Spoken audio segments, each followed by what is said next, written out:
What up? What's up, everybody? We in the house. We are here. We are here. All right, go ahead. This fucking guy. All right, so coming at you guys with another US ARC update. I touched on one of them earlier this week in a reel. Touched on the other one now that came out shortly, like literally right after I posted that reel. It's fucking ridiculous. Rhode Island House Bill 5703 H5703. This bill prohibits using any animal except domestic animals, including but not limited to, key this, but not limited to, dogs, cats, horses, donkeys, and farm animals in education, outreach, and other programs. So this program ban would cover all non-domesticated species. This is a very vague exemption for educational exhibits. But that term has no definition, meaning it is up to each enforcement officer to determine what is a violation. Just talk about government fucking control, man. Like I can't even watch my mouth on this one. The frustration and anger that is starting to boil from the government right now is just, it's ridiculous, y'all. Like we need US ARC Florida more than we have ever needed them before. This bill is such a threatening bill. Very, very serious. It's so loosely worded. Giving that kind of control to an enforcement officer is like letting a cop judge whether you're drunk or not. And there was never alcohol to begin with. Like it's not cool. Like way too much control. And then on to the other one, the Illinois House Bill HB 3695 has been placed on the hearing agendas on both March 7th and March 9th. This bill is a ban on educational animal outreach and other programs with any animal species not native to the United States. So everything import to the United States. The only exemption applies to programs in which the animal is not transported to a non-mobile permanent institution or other facility. Violation penalty is up to a year in jail, $2,500 fine, Class A misdemeanor. Yet again, another bill that's just, they're reaching and they're reaching far to see what they can and can't grab.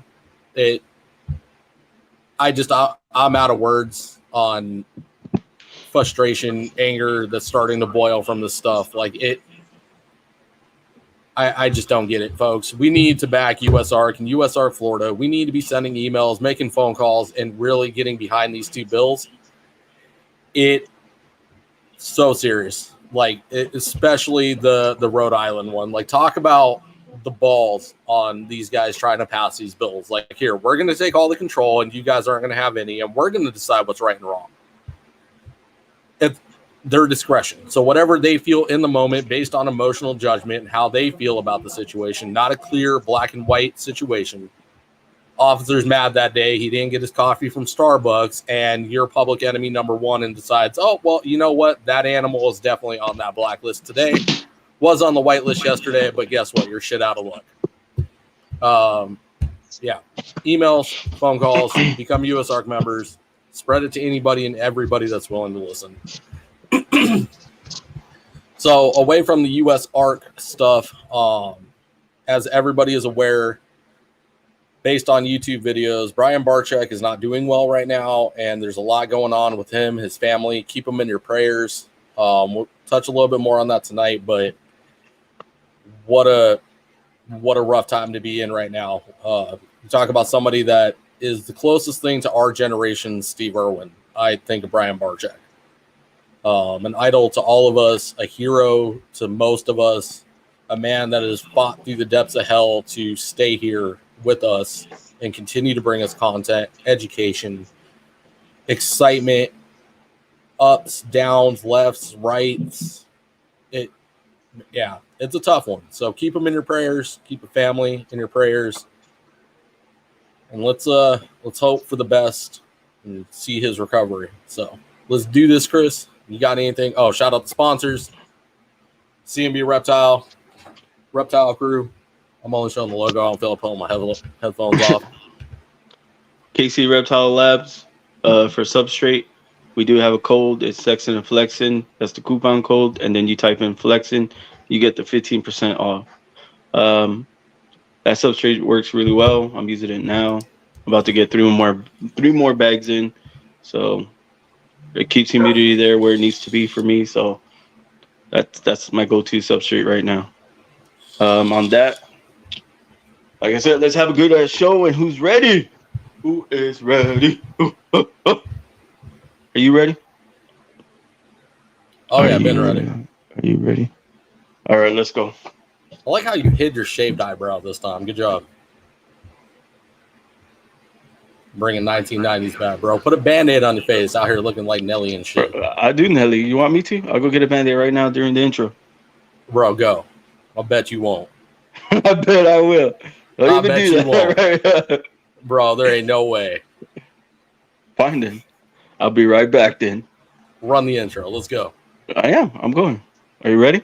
Yeah, I'm waiting for the chats. We didn't even do the shout out to the chat people, man.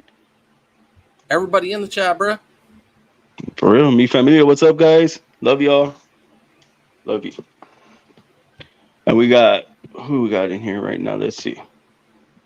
We got Catalina Wilcox. Legends Motivate. Who else? Equaline, Vickers Exotics, Reptile Lifeline, Bosa, the Ambassador, of course. Oh, yeah. Intrepids in here. Slitteries, Serpent Eclipse, Reptiles, thank you. Yes, What's up, bro? Let's fucking go. Oh, wait a minute. Adler's in here? Yeah. Hey, I just joined his Patreon. Shout out. Oh, for anybody that doesn't know, Adler's got his... Shut up. I'm trying to talk here. Interrupting my fucking shout out. Adler has started his Patreon, so anybody that's interested in learning more about creating content, working with computers, IT stuff, Adler is your boy. If you watch Trap Talk, he is responsible for the logo, the intro, just phenomenal work that this man is doing. So if you want to learn more, join his Patreon today. I will get the link sent to Eden to share out. What's up, Reptilia? Hey, what's good? What's up, Penny? And now we rolling. Y'all ready? Y'all ready? Bro, we should have been rolling. Hurry up.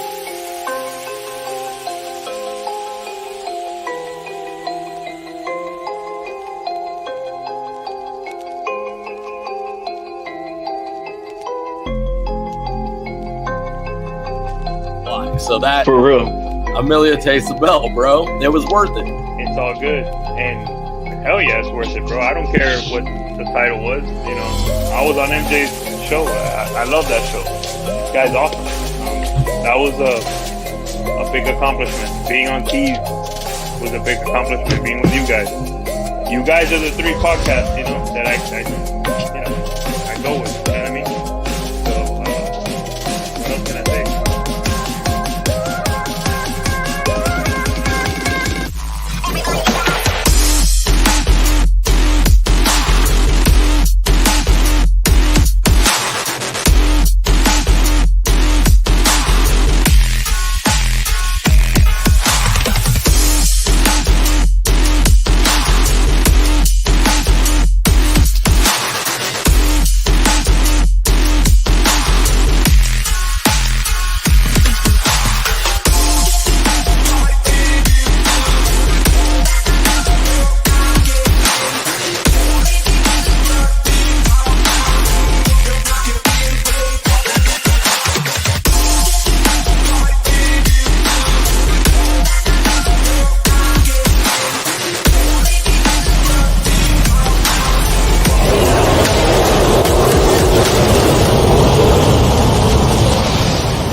What's up, everybody? Welcome to Sexin and Flexin Live Saturday. What's going on? We got my co-host Levi and we got Josh from SB Reptile. What's up, guys? What up, Josh? Welcome in, bro. Thank you. How you guys doing? Good. How are you, bro? How's California? Good.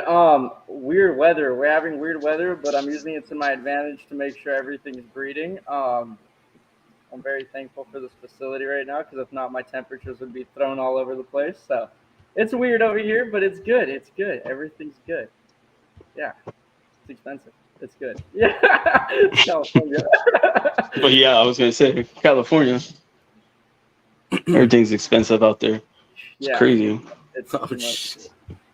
Josh still 720p. This guy.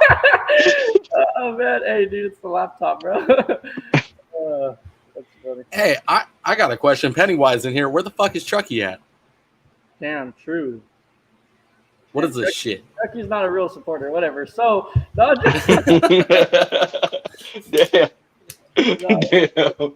Chucky and Penny are good people. I like them. I like Penny a little bit more, depending on the day. Oh man, what's up? So, what do you got going on over there, man? What's going on behind you? Is the question. Behind me? Okay, I did this right this time, huh? So, okay, Yeah. we're cleaning the tubs right now because we have my buddy and I, Teal Constrictors and myself, we have what we think we're probably going to have easily over 100 baby boas pretty soon because we have a whole bunch of boas that are gravid. And we have 1, 2, 3, 4 females that are looking ready to pop any minute, any day now. So we're frantically cleaning out the rack, getting ready to put all the baby boas inside of their fresh tubs and everything once they drop. And then I just pulled colubrids out of brumation.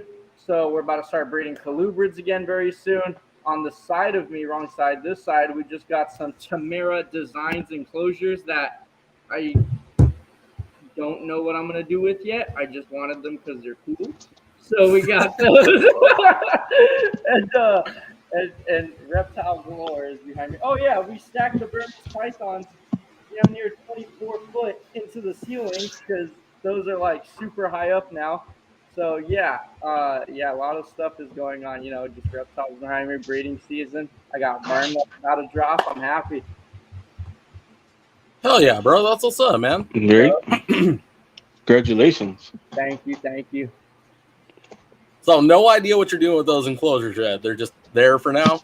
They're just there for now. Yeah, I mean, I put my so I just bought an enclosure from Tamara Design to put my blue beauties in.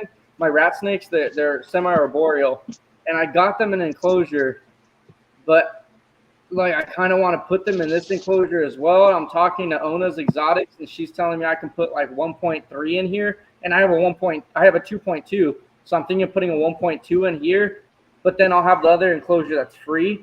So I don't know what I'm gonna do. And then the 2 enclosures on the side, yeah, I don't know what I'm gonna do with. There's no plans for putting anything in there. They look aesthetically pleasing to have them next to each other, so I got them. Why not? We'll figure out what to put in them if anything even goes in them later. If not, at least it looks aesthetically nice. So yeah. I feel it, man. I feel it. Hey, at least you're stepping them up, man. That's what it's all that's about. what. Yeah, I was gonna say that's where it's kind of where the industry's heading, right? As far as like keepers go, I think there's a lot. If you're good with touching on it, right? There's a lot going on as far as controversy between the breeders and the keepers, right? Mm-hmm. Like where do you draw that line? I mean, I'm gonna say it. This doesn't associate Josh, but like shout out to Antoine, the homie over at High Desert Pythons. Like I'm glad he's back on Instagram. Yep. Y'all can't cancel the big dogs. Keep trying. Sure. But I get where he was coming from on that picture, bro. Like he wasn't fully making fun of people, but like stay in your lane. You know what I mean? Like Antoine's not a fucking straight up keeper. He's never claimed to be. He's not one of these sensational YouTubers that's got one ginormous enclosure behind him claiming to be the world's best fucking keeper. He's a breeder. It's what is necessary. And real quick, I want to touch on this too. Where are all you cancel culture fuckers for the puppy mills? That's what I want to know. Y'all worried about snakes. Where y'all at for the puppy mills and the cat mills and the fucking pigs and donkeys and fucking chickens? Where y'all at for them? Man, y'all real silent when it comes to everything else. But for some reason with the reptile community, Antoine says one thing, cancel him, and then anybody that wants to use racks, cancel them too. Like, come on. Like, where are we at? Cancel. But man, where do you draw the line, Josh? What do you think is like the obviously you do a lot of breeding over there. So trying to put those enclosures everywhere behind you, it's not going to work. Yes and no to both sides of that argument. I think there's a very thin line between keeping and breeding. To me, I think as long as you can keep the animal while breeding it inside of a rack, inside of an enclosure where it has its basic needs, which is a hot spot, a cool down spot, water, and a hide or feeling safe within a rack, then that's it. It's basic necessities, and that's all they really need. If you want to go the extra mile with it, then you can. Like I have one side of my facility that's all enclosures, right? As you can see, and then this side is all racks. I mean, the whole entire thing is rack systems. So I have nothing against rack keeping whatsoever. I keep bull snakes inside of V70 Vision rack tubs, and some people don't like it, and I'm like, look, oh well, you can like it or not. My animal breeds, it's healthy, it eats, it poops, it sheds perfectly fine. If it's healthy, it's, to me, you're doing the right thing. Just don't have it in a crammed enclosure where the hot spot is stuck in one spot and they can't get away from it. As long as it can get away from its hot spot, go in and out of that freely, I think you're good, honestly. Me going with like these Tamara designs and like these 8-foot and 6-foot enclosures, like, I don't even need that, to be honest. That's just me being a little extra. I just wanted to see them, and I'm like, that's what I wanted, But could I keep those in a freedom breeder just like we keep the super dwarfs? Absolutely, and they're more than fine, and they give us eggs, they eat, they shed. Again, they drink their water, they go in and out of their hot spot. You're fine either way, I think people are just very ignorant to rack keeping. And they just think like a lot of ball python, like people who don't understand rack keeping, they think every ball python needs a 6-foot enclosure. But kind of like Antoine's post, if you see most of the people who are putting a 6-foot enclosure, ball python enclosure together, whatever, right? That ball python looks like shit, like it just has problems everywhere. Like they tend not to eat very well, or they'll go off of eating. And people say, oh, ball pythons have a big brain and all that. Like, dude, ball pythons do not have, like, I'm sorry, but those are they're the slowest animals I've ever seen in my life. Like, if you give it too much space, it will not go into the hot spot because it can't find it, because it'd rather be hidden. So it's like, it's very weird about that. I think ball pythons are better kept inside of a rack than an enclosure. I think it's animal per animal, like bull snakes. Like bull snakes are better kept in a rack. Why? Because they're like gopher snakes. They're going to go inside holes and hide. Most of the time they're hidden. So that's where they feel safe. That's their natural, their natural way of living is hidden. So if you give it too much space, it's going to be like, where the hell do I hide? So it's, to me, that's my take on it, I guess. Bro, one time I got a ball python surrendered to me because I guess he didn't want it anymore. It had like three stuck sheds on it. Like layers? Yeah, man.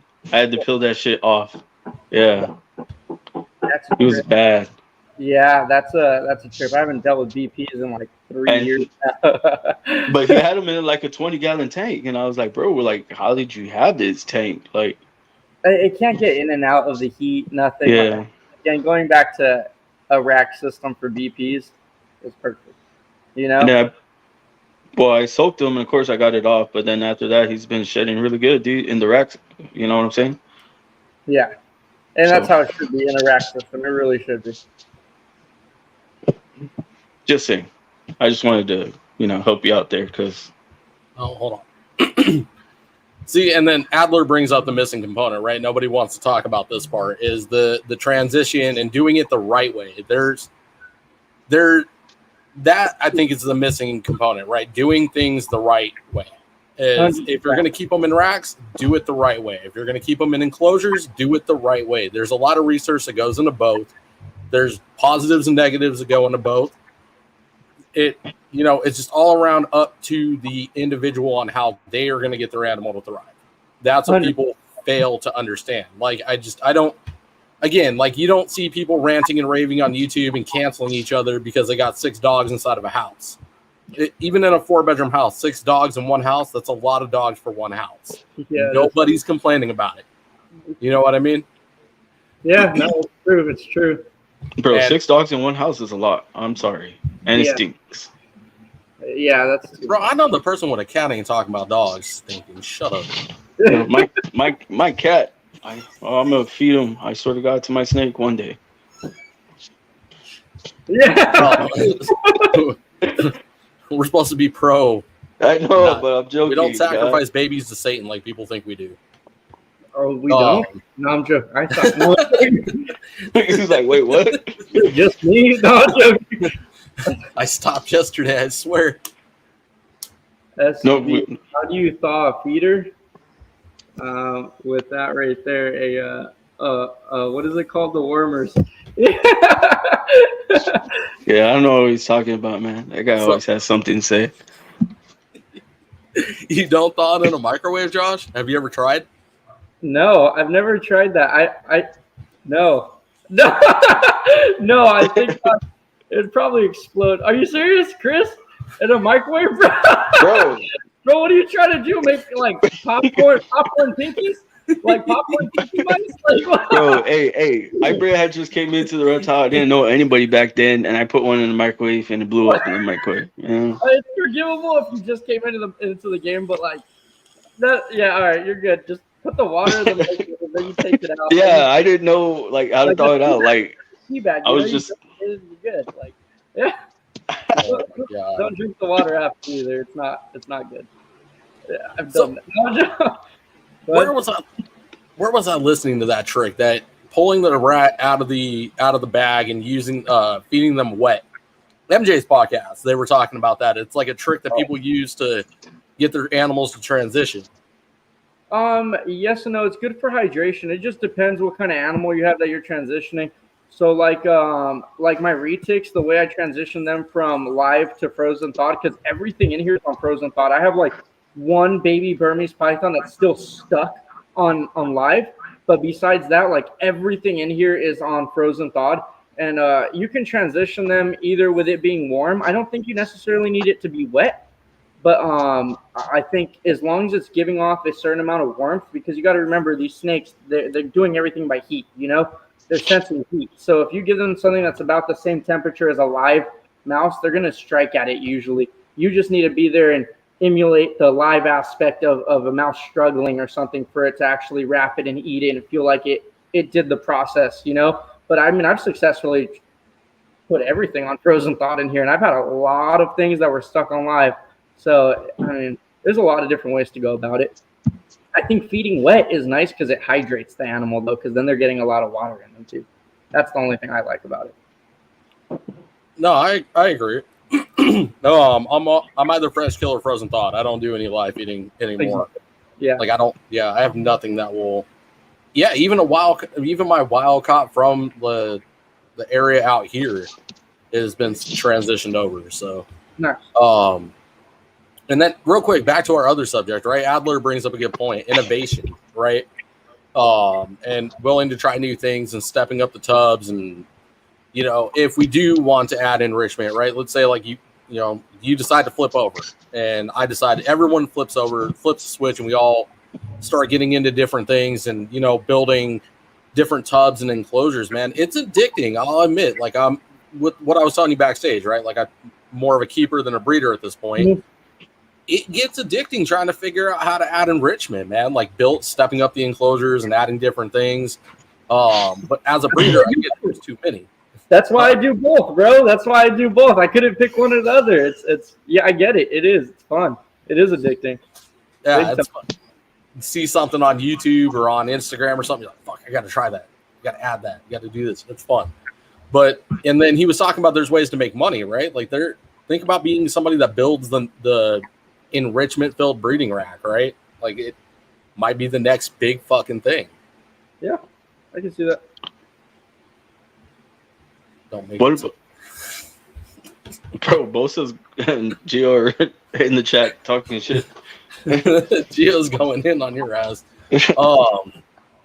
So Josh, what's it like being a content creator, right? Like when I hear people talk about SB Reptiles, they talk about the fire ass content that comes off your Instagram page.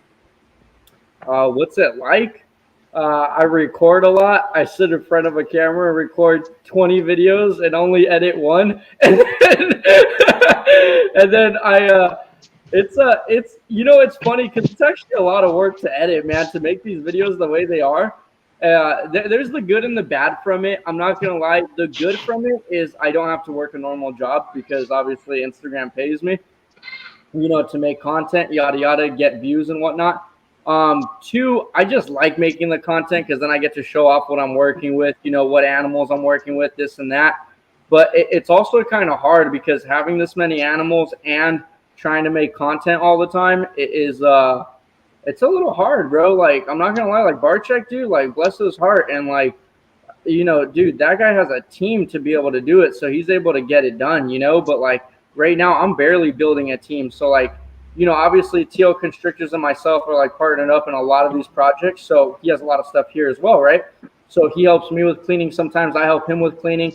But like right now, it's getting to a point where we have so much to clean and whatnot that I need, like Penny. I'm about to start paying Penny to come over here and record for me and everything, so he can help me record and like make videos and whatnot. Because I just need help on it. So like I'm trying to build a team now, and it's kind of hard, bro. But it's fun. It's fun at the same time. Being a content creator, it comes with its perks. Everyone sees like a lot of followers, and they're like, "Holy crap, it's cool!" And then like, once in a blue moon, will I be out and about and someone will recognize me? So it's like really pretty cool sometimes. But then like, other than that, it's just cool to show off your animals. It's just cool to show off your gecko team. I don't know what you're talking about. No, I'm joking. Geckos, yeah, dude. I do geckos too, dude. It's a lot. I'm telling you, there's a lot of animals in here that are. It's insane how many species we work with. It's ridiculous. Yeah, but it's cool. It's fun being a content creator. It's fun. There's a lot of pressure on it trying to get those views so that you get paid that month. Because I think my quota is like 84 million views a month I have to get, and that's a lot of views, bro. It's a lot of views. Yeah, but you get paid good if you hit your max. So it is what it is. God damn, it seems like a lot of work. Huh? It is, yeah. So, what goes into your mind when you're making your videos, right? Like when you're walking through your facility and you're cleaning, what triggers it, right? Like when do you start getting into that thought process? Okay, so usually I'll be cleaning, and I open a rack for my bull snake, king snake, blue beauty, something, right?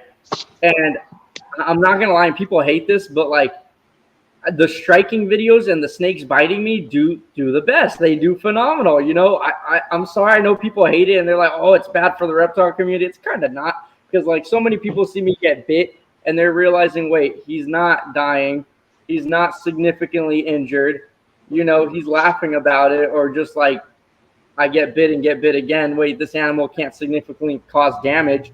So that's how I see it. But I mean, it makes for the best content, all that kind of stuff. You're going to get a lot of views from it. So while I'm cleaning, if I have a snake that's striking at me and like I open that tub and that bull snake is like going at it with me, I'll start recording, and I'm like, all right, cool. This is what I'm going to record, or if I'm breeding, I see something locked up. I think it's cool. Sometimes if it's just educational, I want to do like educational content, then it's cool too. Or if I just simply think something's cool, like, I have the 2 retics that are black and white that I bred, and I like showing them off because I think it looks like yin and yang, like an aspect of that. So I'll just show them off. Or there's days like today where I hustled really hard yesterday to just get everything cleaned up and organized, so I didn't have to do anything today. So I can come here, do my checks, my run around through all the animals, make sure everything's good, and then jump on here. And honestly, today would have been a good day for me to just record, but I just chilled for the day and got ready for the podcast, and that's it really. But I'll have days like today, where I just do nothing but record, and I'll go through things and let's just take something out and record, So right now is a hard time though to record, just because everything's gravid. So it's like I don't want to touch the things that are gravid. I don't want to mess with them, So it's like anything that's gravid is immediately off limits. Anything that's breeding is immediately off limits. You know what I mean? Like, I'll do like educational content with them in the background, but I won't take them out. I try to cause them the least amount of stress as possible where they're breeding. You know what I mean? So no, absolutely. Yeah, I get it. Stressful. That's cool though.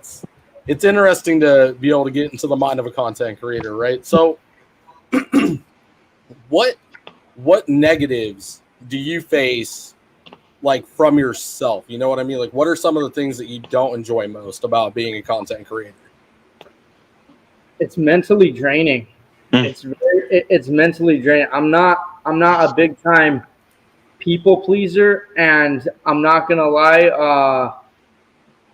You kind of have to. I mean, it's content. You got to be an actor. You know, I mean, I know Brian Barczyk, and if you talk to him outside of YouTube, he's a chill guy. We're gonna go out to eat, and like we eat, and we're talking, we're just chopping it up. But he's not like, "What's up, guys? I'll order a steak." You know, like it's kind of like putting on this act, bro. Like, and like it's funny because everyone thinks I'm like that too, and it's like I do that for the video, so it's like it takes a lot of energy, bro, and like mentally, it's just very. This is why I hate Petty. Yeah, it's just mentally draining, bro. Because you gotta act. You know, you gotta put on more energy. You gotta be more enthusiastic about things and like, whoa, what's up, guys? Like, check this out. You know, stuff like that. So sometimes it just becomes like, dude, fuck this. I just want to kick it with my animal today. And those weeks that you see me not posting a day, 2 days, 3 days, 4 days, dude, that's me being like. I need a break, you know, and I'll sit here in my fucking chair, dude, clean afterwards, sit here and just chill with my snake, and I'm going to look at content. I don't want to make content, you know, so sometimes it's hard, bro. Like, I'm telling you, dude, bless his heart, I don't know how Barczyk puts out a video every single day. Like, dude, that is like, you know how when he says he's dealt with depression and all that before? Like, dude, that is I guarantee that is why, bro, because that social media, dude, like, dude, it takes a toll. It takes a toll on you. It really does. But what can you do when that's become your livelihood? You know what I mean? Like, this has become my livelihood now, social media. So it's like, what do? You sit there, knuckle up, and you know, get those videos out. You know what I mean? But it's not always fun. There's downs to everything. It's stressful. That's what it is. And then editing videos is a pain in the ass. That's it. So yeah. That's it. Agree. Yeah. So, damn it, I did it again, motherfucker. I was on a roll. I lost my fucking train of thought on that one. I had something. Hold on. No, I lost it. It's gone. I was on a roll with not doing this. Damn it. I had one in the chamber. It's gone. Chris, ask your damn question while I think about this. I was just gonna be like, well, like you said, like it's stressful trying to figure out how to build content because, trust me, I try to build content because I have 2 YouTube channels. So I just dropped my Cold-Blooded Games channel today, and I started dropping content like crazy, man. Just dropping. You know, so I dropped today alone. Before we got on this podcast, I dropped like 12 videos. How many? Of workout videos, yeah. 12.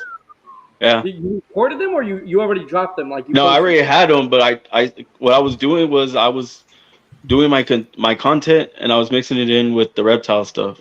And somebody was like, your page is kind of like a workout and reptile thing, which is supposed to be, but so I just broke it off and I threw it all into Cold-Blooded Games. It's a reptiles and workout YouTube video session over there. So do you know Caitlin Wilcox? She was in the comment a little while ago.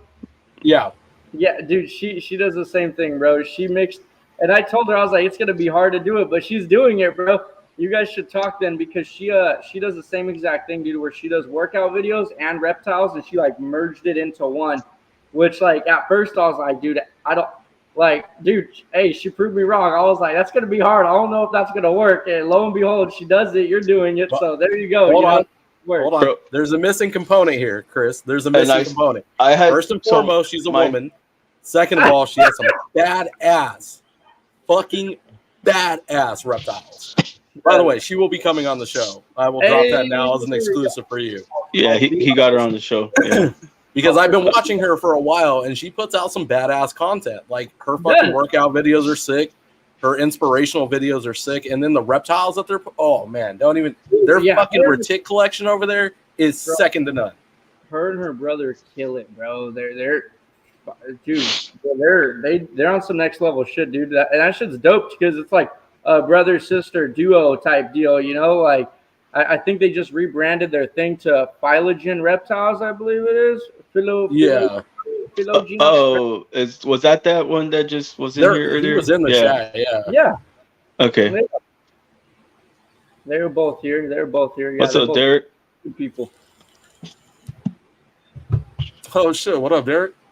All right. Is this Hey, speaking of What's up, content Charlie? creators, shout out to Derek real quick and the different avenues that he is exploring. His most recent video was actually pretty fucking funny. I got a great kick out of it. Is who would win in a wrestling match? Your favorite content creators. That shit was funny. So go watch that shit. in a wrestling match? Dude, what? Dude, we got to get on the jiu-jitsu mats and roll, bro. So wait, you train jiu-jitsu too? I just started again, dude. I used to train 20 years ago, and then I stopped, and I just started again like 4 weeks ago with Gracie Jiu-Jitsu. So, yeah, with the Gracie brothers. Whoa. Oh hell yeah! Okay, that's what's up. I don't fucking train anymore. I used to, like fucking 20 years ago. But I know who is it? Who? God damn it! Who is the other big name that does? It's MJ, isn't it? MJ Antoine. MJ Antoine. What's his name? Miguel, Always Evolving Pythons. He does as well. Yeah, dude. We all do BJJ, bro. Brazilian Jiu-Jitsu. It's just that none of them do real Jiu-Jitsu because it's not Gracie. So you know, it's only Jiu-Jitsu if you're with the Gracie brothers. So I'm joking. It's all good. It's all good stuff. Oh shit, that's awesome. Well, congratulations on getting back into that, man. It's should help your mental health. Yeah, that's exactly what I was thinking, dude. Because I need my negative energy to go somewhere, so it goes there on the mats.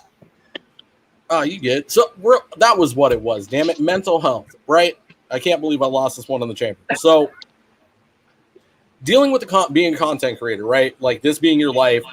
How do you filter out the negativity, right? Because I saw it. Like you got shit on over the bite videos, right? Mhm. Like and it can be anything though, right? Like you post a snake with a small like the smallest little dookie in the corner of the tub, and all of a sudden you're the fucking devil.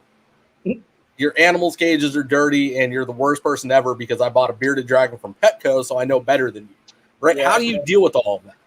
I'm not gonna lie to you, dude. I kind of don't give a fuck. I really don't care, dude. Like, there's one thing I tell everyone this, dude. Yes, I make some pretty sketchy content with things biting me, and I know I'm playing on a thin line. But at the end of the day, you can't tell me jack crap about how I keep my animals because I know I keep them to another standard. Like I keep them. Like I've been to some of my buddies' collections, and they're good people, and they do take care of their animals. They really do. But I know for a fact mine are taken care of better. I look at them and I'm like, okay, this is, I go above and beyond. I put the extra time into it. I put the money into it. You know what I mean? Like there's no arguing that I keep my animals very well. You know what I mean? So I don't really care when people come at me with the bite video stuff. I'll explain to people like, hey, dude, look at.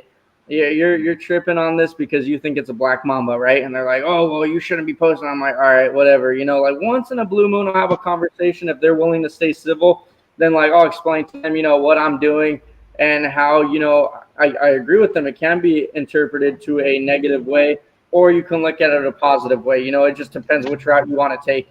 And everyone likes seeing snake and negative. But I'm like, again, like I said earlier, I get bit. You can really think about it with, okay, everyone thinks the negative connotation to a snake is it bites you and it's going to hurt you. So we're bringing more bad, or negative, a more negative name to the reptile industry, right? However, if I'm getting bitten, I'm okay, and I'm doing it again, and it barely causes any damage. I mean, I'm not getting stitches from any of this stuff or anything, right? Then people are starting to realize, like, wait, he gets bit, and nothing really happened. He's not even bleeding, or it's a speckle of blood. Like I tell people all the time, do you have tattoos? Like, okay, you post tattoo content, right? I'm like, well, guess what? A tattoo's 10 times worse than getting bit by a small snake. You know what I mean? Like, I'm not going to go posting getting bit by a retic, an anaconda or something, because I don't want people going out there and being like, oh, well, he said it's okay, so let me mess with this retic and anaconda. Like, yeah, that's pushing the envelope. Those things can jack you up, but small snakes, like, dude, they ain't doing nothing. So there's just two sides to it. I'm not really too bothered by anyone talking crap, but I don't really care, dude. I just don't. Like, Fair enough.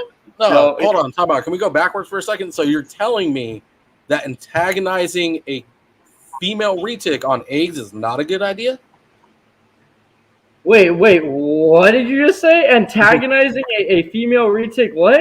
A female retic on eggs, bro, like getting her to strike at you. That's not a good idea? No, hell no, bro. If you go look at my YouTube videos when I take off my eggs from my retics, dude, like, dude, I don't let them strike at me or anything. I go in there the most peaceful way ever. I'm lifting them up. I pull the egg sideways. Dude, when it comes down to breeding, I'm not antagonizing my animals. You will never see me poke my animal to make it bite me. You'll never see me like spray water at it like a cat, or you won't ever see me antagonize it, to make it bite me. It's just, and I tell people like this, if you give me 10 bull snakes and you say, which one do you want, Josh? I'm going to wave my hand over all 10, and whichever one's striking at me nonstop, I'm going to pick that one because I like the most defensive, most rambunctious snake I can get. That's what I like. I just like them being active. Do you think bite video clips are helpful for newcomers to the community? Yes and no. It depends if I explain it or not. So if I explain it to them like I did when I first started, as in, well, look, I got bit, nothing's really happening, people exaggerate to you the truth about getting bit, then yes, absolutely, it will help a lot of people because there's a lot of scared moms out there. That's what happened with my mom when I first got them, actually. She thought getting bit from a snake was the end of the world. And my buddy who had a shop out here, he still has a shop out here in Torrance or Lomita, he got bit and he showed my mom, like, honestly, this is all it does. He just took, and it was a big boa. It was like, this is all it does. And she was like, so it didn't rip open your skin, none of that. And next thing you know, my mom was letting me have snakes and all that when I was little, So it really just depends how you use the content, It can go both ways, It just really depends. It just really depends. Do I believe that my videos are educational? I think some of them are. I think some of them aren't. It's a 50-50. I do some for education, like I said earlier, and I do just for the views, I do a 50-50 blend of it, and I'm not here to BS it whatsoever. I'll tell it how it is, Like, yeah, at least that's what separates you from other content creators in my mind, right? So I want to. By the way, I wasn't talking shit about you antagonizing the retic. Do you know who I'm fucking bashing on with that subliminally without saying any names? Okay, my best friend here in LA. Yeah. No, I'm joking. Yeah, I know what you're talking about. Yeah. So that's what drew me to you, right? This is why I started following you. I've never unfollowed you. I've never really had a beef per se, like with some of these other fucking people that do stupid shit on YouTube or Instagram. You've never tried to hide it. You've never stepped backwards. You've never been in the shadows. You've never just kind of blown it off. You've been upfront and honest with it. Like, this is what I do, and this is why I do it. So that has been my biggest separation between you and the others, because you question other people on it and they're real quick to try to deflect it or, fucking come up with some excuse as to why they do it. You're upfront and honest about it. This is what I do and this is why I do it. And the spin on it, I understand it because I'm fucking constantly getting bit myself. I don't post it, but like I shared a video of yours. I don't remember how long it was ago, but you got tagged in the nose by one of your snakes. I was like, fucking finally, somebody else is getting bit in the fucking face because it happens to me all the goddamn time. Really? Where the hell is Rodriguez? Huh? You take face bites all the time? Dude, so one of the worst ones was actually over at a mutual friend of me and Darian's. Do you know Rodriguez Reptiles? Nah. Josh? I'm trying to think. I don't think so. I'm sorry if I do know you. I'm horrible with names. Dude, I am too. Don't trip. Somebody will be like, "Oh, I'm so and so," and I'll be like, "From this." Okay. I'm horrible. I remember faces, not names. Anyways, I was over at a mutual friend's house of ours, and I opened up a tub, and he was like, "Hey, that boa is not nice," and I was like, "Whatever." Open up the tub, calm as shit, bro. Cool as a cucumber. So I'm looking at it, and I see what I think is the leopard head stamp, and I'm like, let me get a little bit closer. And I get a little bit closer. Bam, smacks me in the face, dude. Like, I mean, it got my eyebrow. I got the top of my forehead. And that was like the worst one I've taken. And then I've taken an adult boa bite. A gopher snake has got me. I almost got bit in the face by a rattlesnake because I wasn't fucking paying attention. It wasn't a captive bred one. It was out in the wild. But yeah, I'm constantly taking face bites, man. It's a thing. And it was nice to relate to somebody because I was like, fucking finally, somebody says they've had it happen. Dude, that Blue Beauty got me. I tried kissing it in the back of the head. This is when I first got the Blue Beauty rat snakes, and I was like, dude, this thing, it can't turn around that quick. I didn't even think about it really. I just thought like, okay, I have it calm. I'm gonna kiss it on the back of the head, and I did, and it turned around and grabbed my lip and my nose, and I was just like, damn. I was like, that sucked, and like, yeah, it was a fun bite. I think there's that one, and then I got bit in the chin by a boa. And yeah, dude, Simon, it happens. Yeah, I mean, it's gonna happen. You're gonna mess with some spicy snakes. You're gonna get the spice. You know, it happens. So it is what it is, dude. I see these comments. Your total content percentage covers learning animals versus non-optimal animal encounters.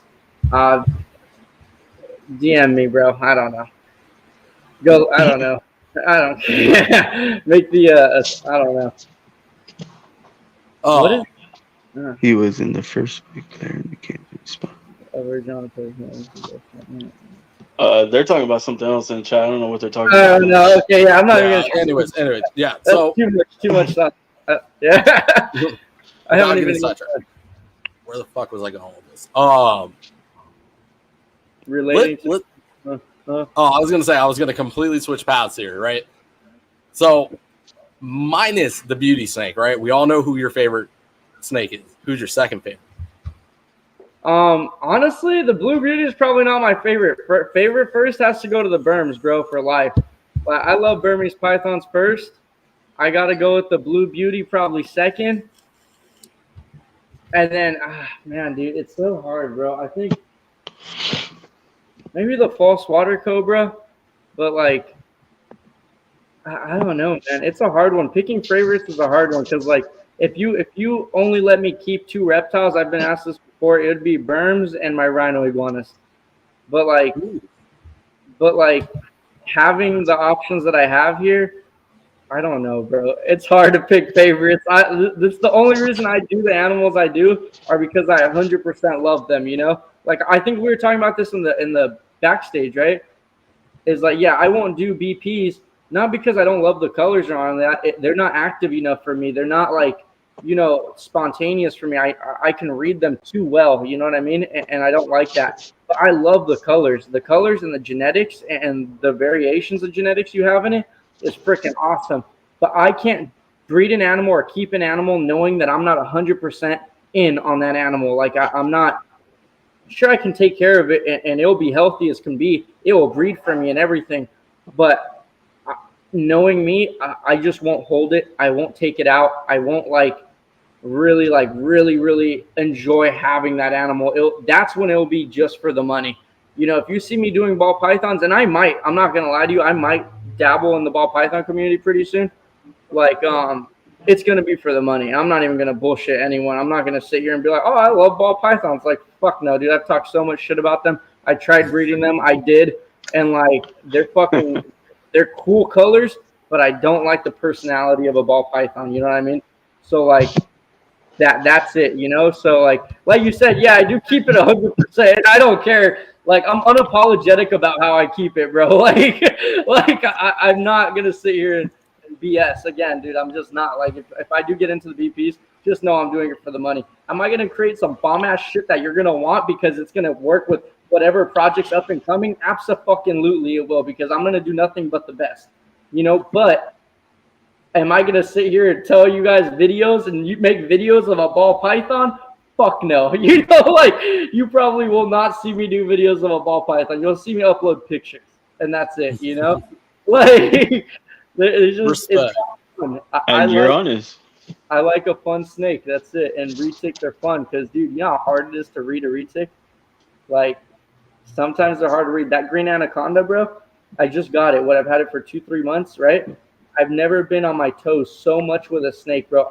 You can put a rattlesnake in front of me and it doesn't put me on my toes the way that green anaconda does, bro, because I cannot read it. I can't read it for the life of me, and I love that thing, dude, because, like, she's chill 1 second. Like, I took her to the show, chill 1 second. Next thing you know, she tagged me in the chest. I was like, okay, she calmed down now. Boom, next thing you know, grabbed my hand and wrapped it up for a second. I was like, I can't read this thing. I love it. I love the fact that I can't read it, Like, that's just how I like it. End of story. So That's interesting. to reinforce that though, right? Like something I don't think people are willing to accept. Just like humans, they're snakes, and they're never going to calm down. They are never going to be this docile, loving animal that everyone wants them to be. They're going to have spice to them. They're either going to be extremely defensive or they are going to go on the strike mode. It's just what they do. It's how they're built. Mhm. Keepers like myself and you, because I'm in the same department where I like the animals that are spicier. I like a challenge. I like not being able to read the animals. I like having to memorize certain patterns from different animals to not get bit, to, you know, and occasionally getting bit. I won't lie. It's fun because you're like, oh, fuck, I fucked up. Like, Yeah, that's a gentleman. like, Yeah, it is. It really is. But these animals need homes too, right? Like they need to thrive. They need to be taken care of. And if you go look at all the animals that are being rehomed on every Facebook rehome page, a good majority of them are going to have spice to them. Yeah. Somebody's going to, I can't keep this anaconda anymore because it's too big and it's got too much of an attitude. Oh, I can't keep this boa. It's too big and has too much of an attitude. I've seen it is all the way, even in ball pythons, right? This one strikes way too much for me to be able to handle. Whatever. Those animals end up cycling the system. They end up either in a shelter or dead or released or somewhere that's not. Someone's got to like them. Yeah. Exactly. They need homes, and that's what we do. You know, to reinforce your point, it's you need keepers like us. Like whether people like it or not, it's what we do. We're willing to deal with it, right? And they're going to thrive. They're going to be well taken care of. They're going to have a loving home. That's what matters at the end of the day. Hell yeah. I mean, dude, my anaconda has a 10 by 5 by 4 enclosure. If people talk crap about, and she has a 100-gallon water bowl. I was like, if someone wants to talk crap about how I keep my anaconda, like, go for it. But I don't think they have. If they own an anaconda too, I don't think they can lay down inside their enclosure. You know, like, I'm like, yeah, dude. I mean, you've seen the way I do. I go for my animals. I go ham for them. You know, like my babies. They are my babies still. Hell yeah. And speaking of anacondas, bro, I actually want to get a yellow anaconda, even though I'm about to get my first like super dwarf retake. Thanks to Levi there. A yellow, dude. So a yellow anaconda, man. Those things are so snappy. Like, you see, that's where it's too snappy for me. You know what I mean? Like, it has, like, sometimes they are pretty chill. You have some that are chill, but yellow anacondas, dude, I can almost guarantee it's gonna be the snappiest thing in the world, bro. Because like, yellows have such a defensive attitude. It's not even funny, dude. Like my green. She's not mean. She's not defensive. You just can't read her. She's just very like, some days she's the chillest thing in the world. When Barcheck was here petting her head, chill, you know? Like next week, lights me up, you know? She's just unpredictable. It's really cool though, but she's not like, it's just dope. I don't know. Animals are true. Facts. So, Josh, what got you into all of this? Where did this all start for you? Like, let's jump in a time machine. Let's go back to what started this in the very first place. It may not be the animal that you kept first, but like, what caught your interest to start a passion in reptiles? So it was more animals than reptiles at first. It was, Zaboomafoo? Yes. So I grew up watching that as a kid, and I loved, wildlife at that point. Then I was introduced to Discovery Channel and Animal Planet, and I was not your typical 4-year-old watching Cartoon Network. I was your 4-year-old watching History Channel, Discovery Channel, or Animal Planet, and then Steve Irwin. I was like hooked on Steve Irwin, dude. When I found out who that was, I was just, it wasn't even funny how hooked I was. Like my whole life revolved around, I wanted to be like him, you know? And I think that's a story for a lot of people though, you know, but it truly is. And then my mom threw me a birthday party. Oh no, that came later. No, my dad had chameleons and like leopard geckos or something, and he didn't know how to take care of them for jack crap. And like I loved playing with them, but they would always end up dying. So like I got into it slowly, and I ended up having animals of my own, but I wanted to know how to take care of them, you know, and keep them alive because I like, as a kid, you know, you're like emotional as a kid. So as a kid, like I'd see it die and I'd be sad and I'd throw a fit, like, go buy another one, Dad. Like, what the fuck, you know? And like, he'd bring these things home and wouldn't know how to take care of them. So I got into it, started taking care of them myself. And yeah, I mean, that's what kind of got me into it. I guess my mom showing me all the shows, and then my dad liking reptiles as well, just not knowing what the hell he was doing. Nice. Where's your dad at now? I don't know. My bad. He's like, damn, I'm sorry. Yeah, that was my bad. The typical stuff. He's somewhere in Mexico, and I'm not even bullshitting. So, well, he said he was gonna go get milk and cigarettes. I think the line at Ralph's, the Ralph's that he went to is like 20 years long, or like, you know, it's a really long line. So he's coming back though. Okay, he's coming back with the milk. Oh my god. He's gone. Yeah, I don't know. Okay, fair enough. My bad. I did not mean to open that No, one. you're good. I don't care. I do not care. Like, I know. You grew up on the BUF. He's like, damn, that sucks. He's like, yeah, that sucks. Yeah. That's great. Okay. Fair enough. So that's crazy because I grew up on Zabuma food too. That's why I want a lemur. Like, if I could have one mammal in the entire world, it'd be a fucking lemur. Really? Yeah. That sounds like a lot of work, bro. I like does. them, but I'm sure, dude. That's why I haven't bought a macaw, bro. Like, have you ever had a macaw? I have not had a macaw. Dude, They're a lot of work too. Dude, yeah, and tell me why. No matter, even if you take them away from a wall, they'll find a way to shit and piss on the wall. And like, bro, some birds and walls and pooping walls with birds are it comes together. You can't have it's a thing.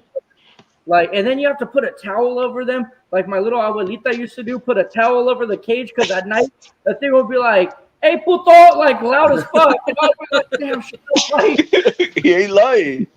Dude, they're so loud, but like I love them and I want one, but dude, that's a lot of work, bro. And you would think all I gotta do is give it water and birdseed. Nah, hell no.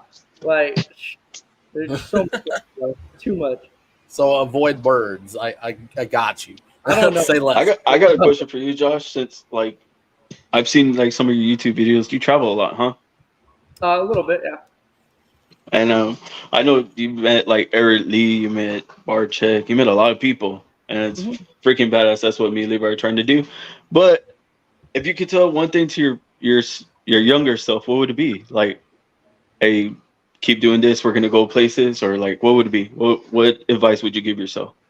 If I could tell myself something, stick to the reptiles, and I would have put more reptiles in my life as a kid, dude. I had a lot of learning curves in life to get me to this point.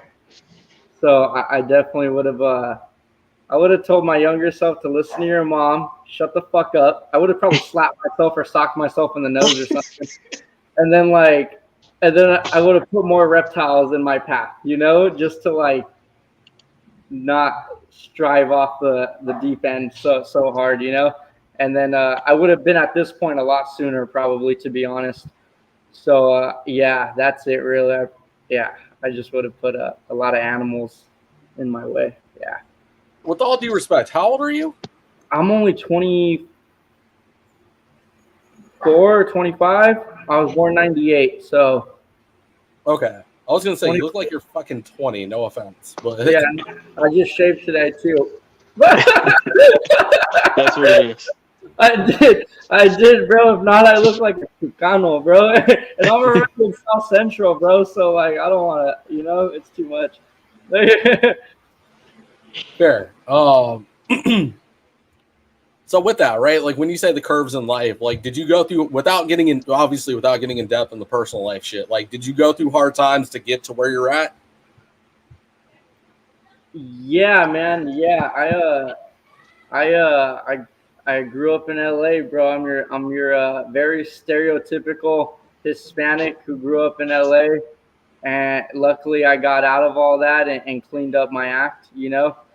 But yeah, I mean, you can for any other Hispanics who know what I'm talking about, or anyone out there who can put that together. Yeah, I was just I was a stereotype, bro, for a cool minute, you know? Like, dude, all these tats, bro, these mainly all came when I was like 14 years old, bro.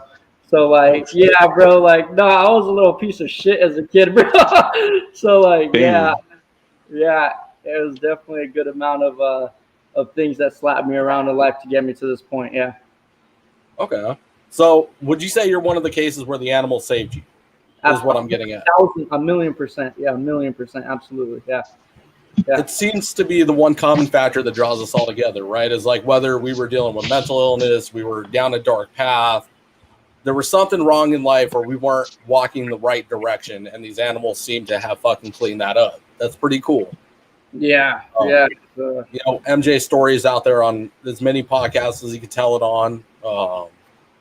This fuckhead has a backstory. I've got a backstory. It's a good time, man. That's awesome. I'm glad that they did that.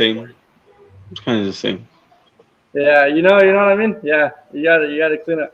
You end up 6 feet down, or you end up behind bars. So I mean, you know, there's that, or you end up with reptiles and broke. So you know, I picked reptiles and broke. You ain't lying. No, I know. No, these things ain't cheap, man.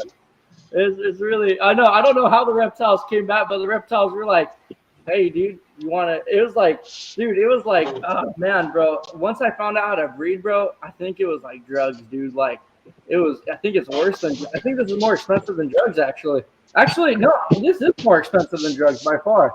So, like, so yeah, dude, no, reptiles are a lifesaver, bro. I'll tell you that for sure.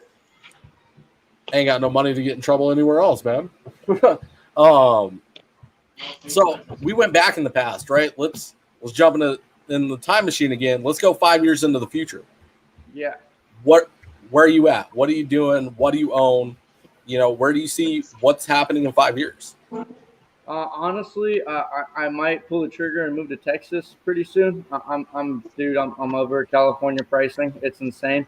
It's ridiculous, dude. Over here, this warehouse I can get this warehouse in Texas for like a fifth of what not a fifth, but like a third of what I pay here, you know? So there's that. I can own more animals over there. I might end up doing something very similar to Barcheck, actually, to be honest, where I open up kind of a zoo and then keep my breeders separate, because I still want to breed. I enjoy breeding. I just do. I love it, you know? But I also like, as much as I say I'm not a people pleaser, I like entertaining. You know what I mean?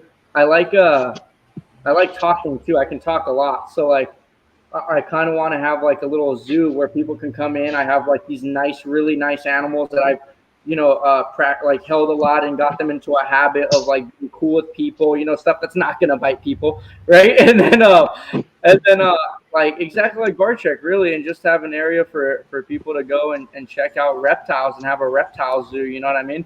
So like I want to do that and have more of an educational standpoint on it, but to the public, you know what I mean?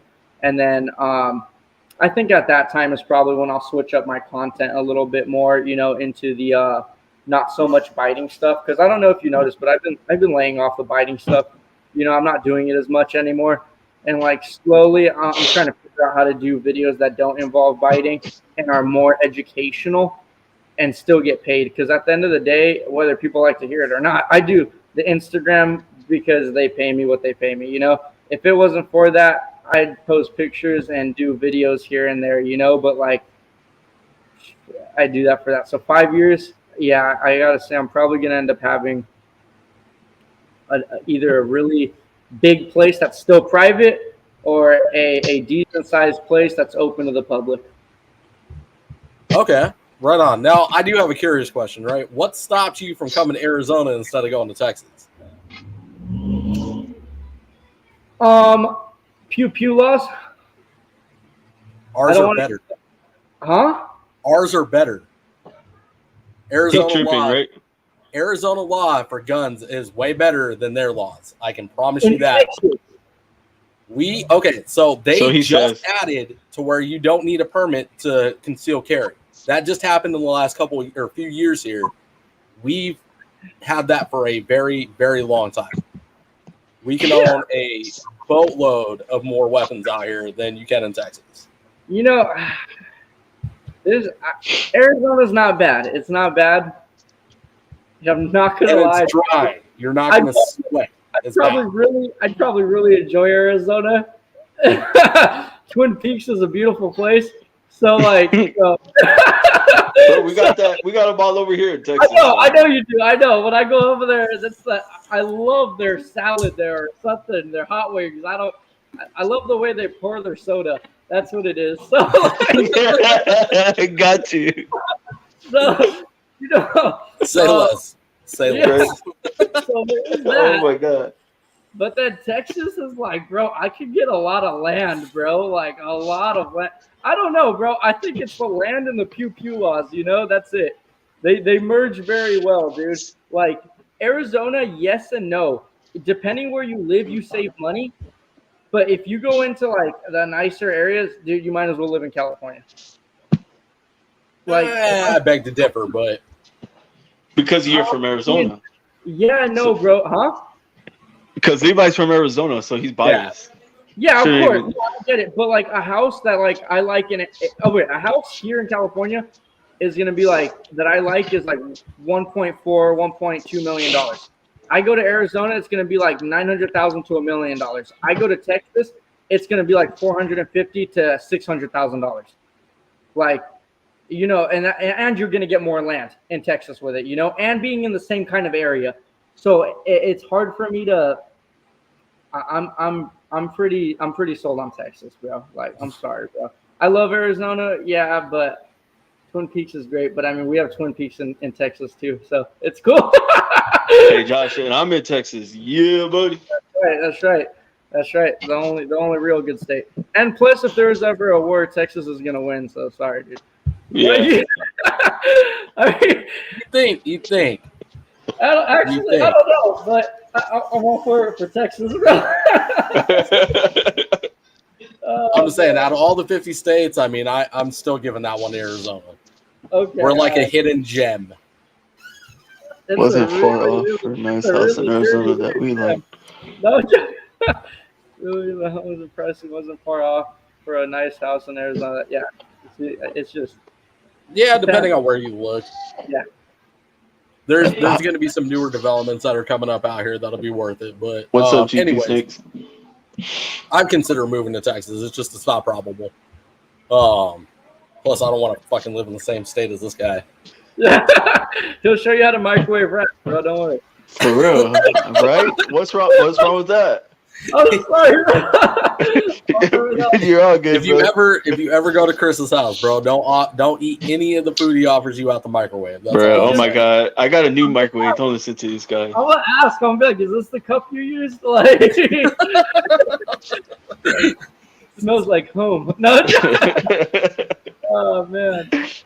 Oh man. So what else? So like let's go 5 years, right? Let's say you're in Texas, everything works out. What are you adding to your facility? What animals?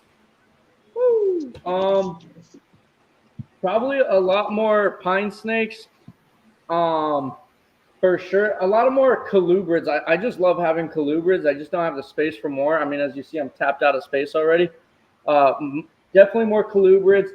Definitely more Burmese pythons. Definitely more Superdorf retics.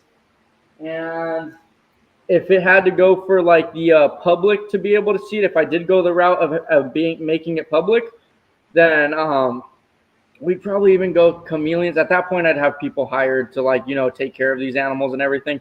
Because we'd do like chameleons. We would do like bearded dragons, skinks, a really nice anaconda, stuff that is like everyone knows what it is, like a ball python, all that. Your average person can go in and know what it is, and they can learn more about it. You know what I mean? Tarantulas, stuff like that. I keep a few tarantulas, but not a lot, So like, stuff like that. Just a lot more of what I already have.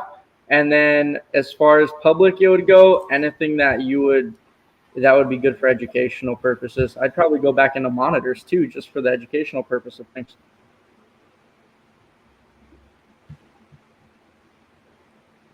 Okay. I feel it. Sorry, I was reading a comment in there.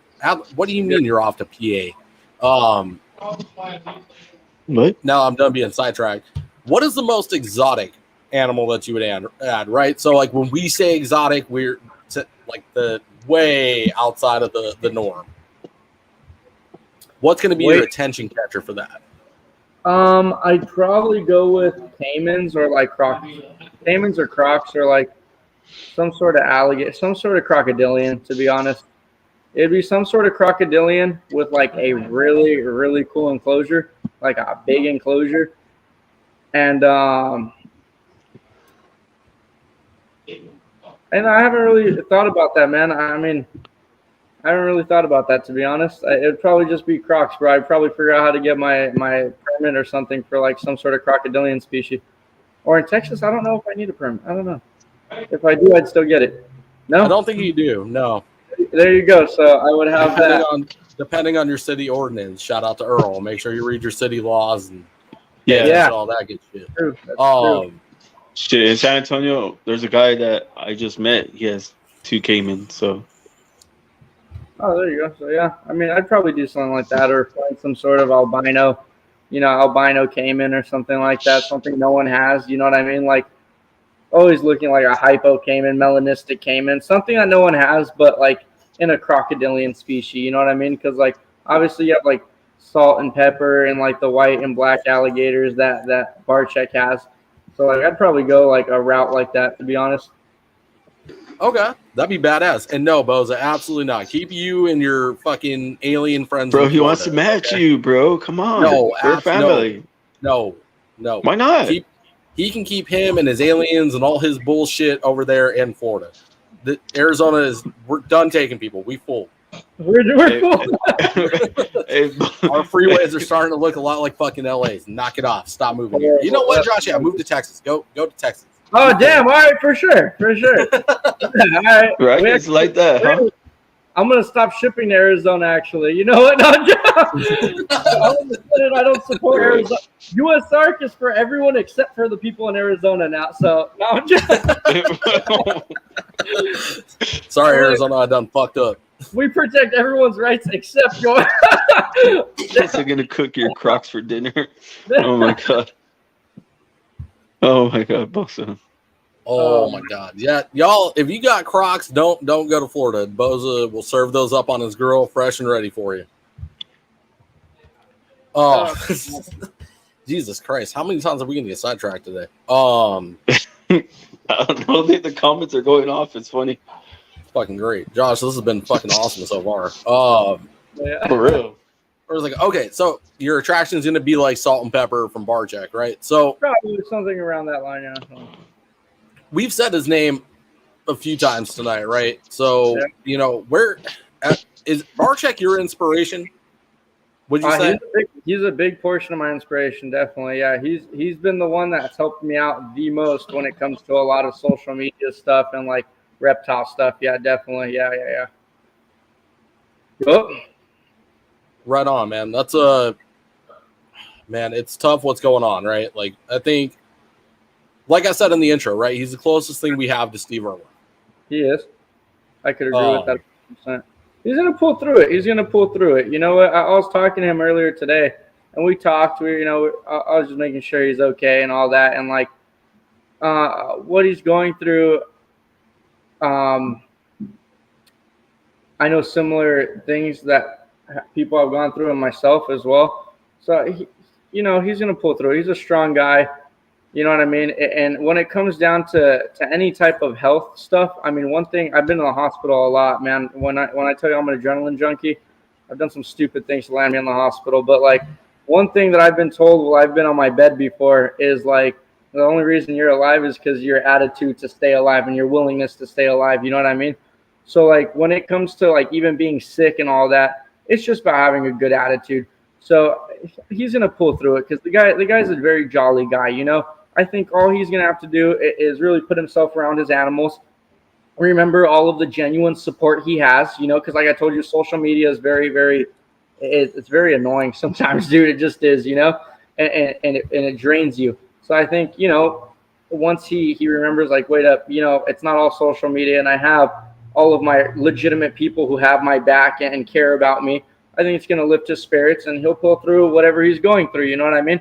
Like I said, it's not my position to say anything about what he's going through, but I'm sure he'll tell you guys. He when he vlogs, everything as far as the reptile community is like family to him, like he said, I believe in today's vlog. And he'll pull through it, man. He's a strong guy, dude. He's got a will to get better no matter what. So just keep him in your prayers. Be there for him.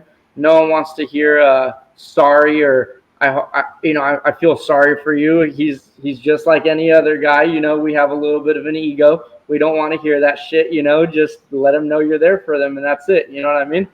So that's it, dude. And they made a group chat on Facebook. But let me pull this up right now because I just had to join this. It's called Stay Strong Brian Barczyk on Facebook. So if anyone wants to join that, bam. I don't know how to do this camera thing. You guys can go on there. It looks like that. And then everyone can join there, leave a message, you know. And that's it, really. So that's all you got to do, man. Just support the homie, you know. So. Yeah. Absolutely, man. I concur 100%. It's unfortunate, man, that all the people that I thought would be facing any kind of issues, you know, I didn't imagine Barczyk, and I don't think that this industry will not be the same without Barczyk, whether it's now, later, you know, even if it's time, because we all have an expiration date. We can't beat it. This industry, it will leave a mark on it because Barczyk has been that legend to all of us. You know what I mean? Like, I started this shit watching Barczyk every day, every morning, watching that fucking vlog. It's one of the most badass. It is the most badass vlog out there. Like, good luck ever holding a candle to what he's done. You know? Dude, I love Barczyk, but I'm trying, bro. I'm trying, dude. I'm gonna hop on YouTube. I'm coming after that, bro. Because look at Barczyk. I'm gonna send you this link, Barczyk. So you're gonna see this. I love you, bro. I'm coming after that ass with YouTube, bro. I'm sorry, bro. but like, you are a legend. He is a legend, bro. He really is, man. He does. But dude, that vlog, bro. Oh man, I envy and I'm jealous of that commitment he has to posting every fucking day, bro. Like, that is, dude. I don't know if you understand, bro. That is like some next level, like. Dude, man, you'd have to give me a steak a day to do that, bro. And like, I'd probably be super fat for that. I mean, I'm probably already getting there, but like, yeah, dude, man, it's commitment, bro, and a half, man, to post every day the way he does. Yeah, that man would leave a mark. Oh, you know what? Even being here still, he's already left a mark, you know. But like, dude, fuck yeah, man, that guy. Yeah, like you said, dude. I mean, enough said with just the fact that he is our new age Steve Irwin. You know what I mean? So just exactly, 100%. I concur 100%, man. And I will relate to you on your situation with Barczyk the way that I do MJ. Like, I idolize MJ. It's fucking evident. That's how I am with the podcasting, man. Like, I'm, with all due respect, I'm coming for you. You know what I mean? Like, eventually. You know, if not, you know, on the same, obviously podcasting is a little bit different, but like, I want to be to that level one day, you know, and MJ's commitment, like, you're talking about commitment, right? Like, it's second to none. That man is every single week without fail, and that same fucking energy that he brings to every podcast. Like, it's insanity, man. Like, Barczyk and MJ, like, you talk about the kings of what they do. Yeah, and leaving a mark on the industry. Like, it's two legendary marks, and it's incredible, man. It is commitment, man, on the next level. It really is. It is, and I definitely, I relate to you 100% on that. And you know, I agree with you. He's gonna pull through. Like, we're gonna see the best out of this situation. It's gonna be fucking great, man. Because Barczyk he's been through it, man. He's been through the ringer, and he's proved us that he can do it over and over and over again. He's got this. He's gonna pull through. It's not. That's why I even told him the text today. I was like, dude, don't even sweat it. Don't even think about it. I was like, obviously, you guys saw on the YouTube. He said they found a mass in his pancreas. I was like, bro, I don't even have my pancreas, bro. I was like, at the end of the day, join the. So if you go on the Facebook group, I even put. I was like, join the missing organs crew. And I was like, tell them to take that sucker out, dude. You don't even need it, bro. Good, dude. I'm missing like half my organs, bro. So, like, honestly, like, you don't need them, bro. You don't need none of it. You're good still. I'm still up and running, doing all my normal stuff. You know, that's the only thing I can't do is drink my heart out. That's about it. So, we're good. No shit. So you had your pancreas removed at some point? Bro, I'm missing literally half my organs, bro. It's not even funny. Like, No Damn. shit. Damn. Like you've been fucking through it too. Then damn, man. bro, That's up. You don't even know, bro. This hollow points talk, baby. No, no, I'm joking. No, yeah, I've been through the ringer, bro. It's great.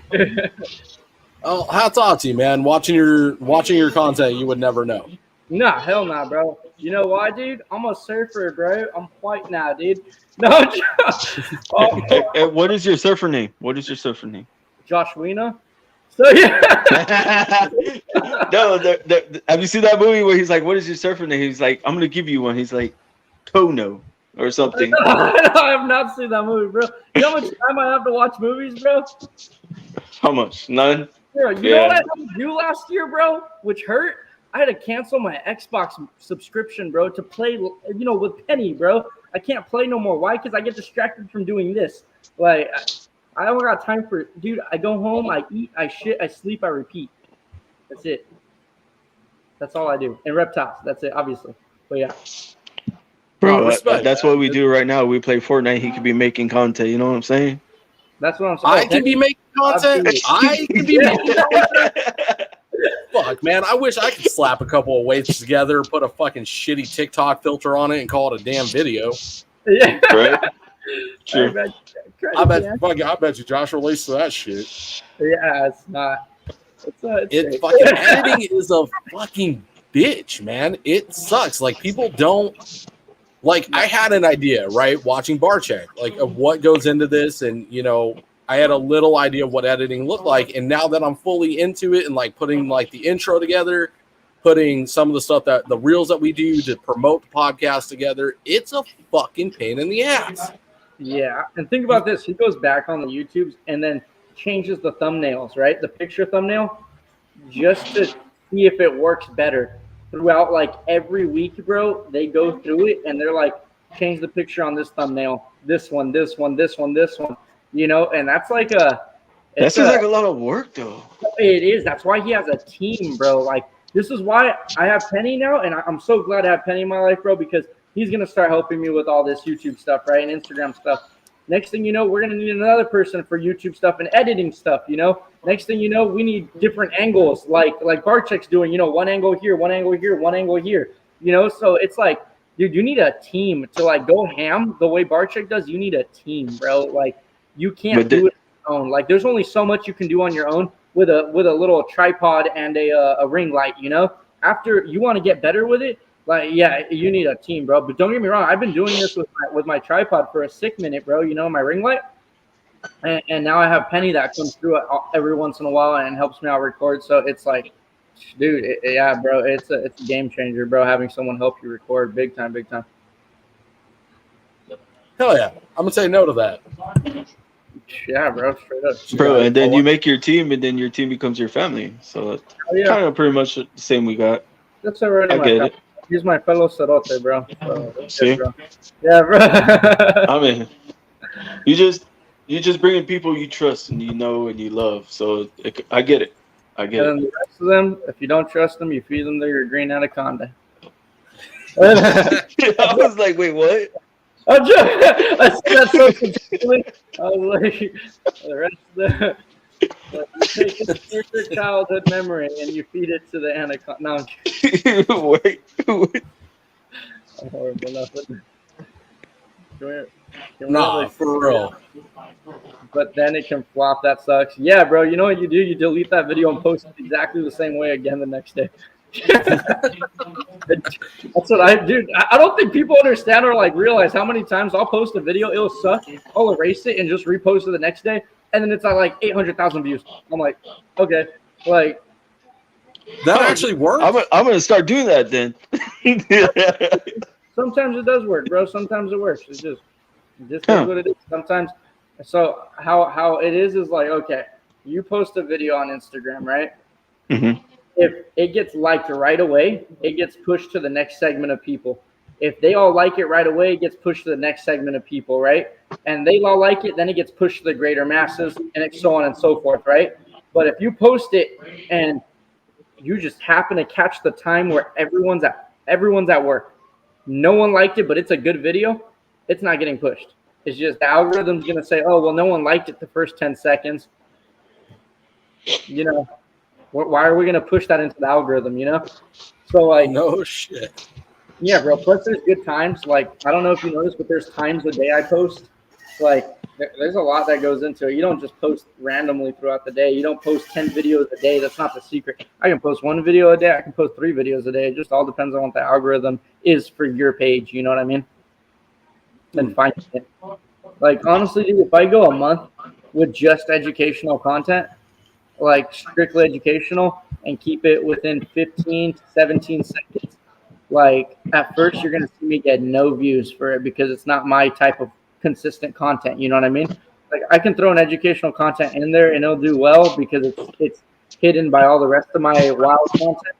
But then if I throw nothing but educational, it's gonna start slow and then build back up, and then my page gets known for that again. And now you're pushed into the educational algorithm. You know what I mean? So it's just you gotta make a niche for yourself in whatever you're doing per page. Remaining consistent. Okay. Huh. Fuck yeah. Hell yeah. Thank you for Right. that, Josh. Thank you for that. You just solved like 99% of my problems. It just like fucking Einstein light bulb figured out what the fuck I'm doing wrong. Thank you. You know, what's funny? The way I just help you is the way I'll tell Barcheck this on the phone, dude, and he'll be like, Josh, just be consistent with what you already do. I'm like, oh yeah, that makes sense, you know, like, or he'll say something, I'm like, that's right, you know, and it's like, that's what's so cool about Barcheck, bro, and I know we brought him up for like the 20th time now, is he's so down to earth, bro, he's so down to earth, like, he's not like I know who you're talking about with antagonizing your snake, pulling out the eggs, I know who you're talking about, okay, and like, if I hit him up, which I've talked to him, you know, I've known him for a lot longer than I've known Barcheck, to be honest, but if I hit him up, he's not going to be very open to sharing that kind of information. I hit up Barcheck about what's your secret to this, that. He's got my back, you know. He'll be like, here it is, you know. And that's what I love about the guy. He's not like, I'm famous, fuck off, you know. Like, but snake poker guy, yeah, he is like that. He is like, dude, I've seen him like shoo off people, bro. Well, I'll be kicking with him, be like, oh. Like, I'm like, fuck. I'm like, damn. Like, dude, chill. Like, you're just a reptile guy. Like, you know, like, it's cool, but it's funny, dude. Yeah. Good to know. Who did that to me? Who? Snoop Dogg. Wait, you met Snoop Dogg and he went, bro, asked him for a picture, bro, and he looked at all of us like a peasant, bro. Like, it was damn. It was Noah, myself, and Nick the Wrangler. And we went, and we wanted a picture with him, and he just looked at us and like just left. And we were like, bro, it was so funny, dude. He was like one way during the cameras being on. He's like, "What's up?" Blah blah blah blah. You know, he's Snoop, right? Cameras turn off. Everyone's a fucking peasant. Like he's like he's like, get the fuck away from me. Like it's a trip, bro. Yeah. Damn, bro. But people do that though, just for the money. I mean, the camera's on. Hey, the guy has. Me and my buddies joked about it. He has fuck you money. He has real fuck you money. You know, so like, who knows? Maybe we would be like that if we had that kind of money. You know, you never know. Like until you put yourself in someone's position, you really never know. You know what I mean? No, for sure. I got you. I feel it.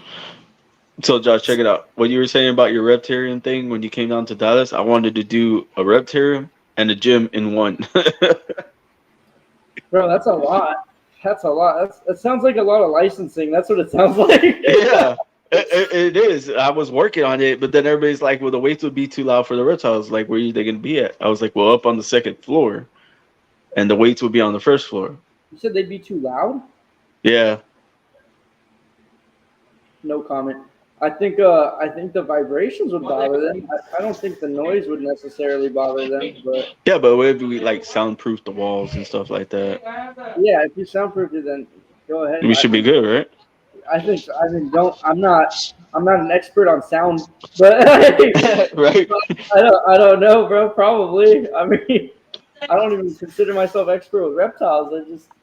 I just get lucky every single time I breed. That's it. It's just, yeah, I don't know. He said Jim Reptarium. Yeah, pretty much. The Gymterium. Gymterium. And then he said snakes don't care. I don't think they do. I don't know, man. I was trying to do that. Like, that's exactly why I brought Flexin and Finessing reptiles. And we don't have anything like that here in San Antonio because we got so many people afraid of reptiles here. So I was like, you know what? I'm going to throw a gym and a reptarium together, and they can get a membership. You know, you purchase a membership, you can bring your kids in and see the reptiles, you know? Oh, that's pretty cool, actually. That's pretty cool. They go up to the second floor, they get a tour of the reptarium. They get educated on the Would you take me all solo, bro? What are you doing?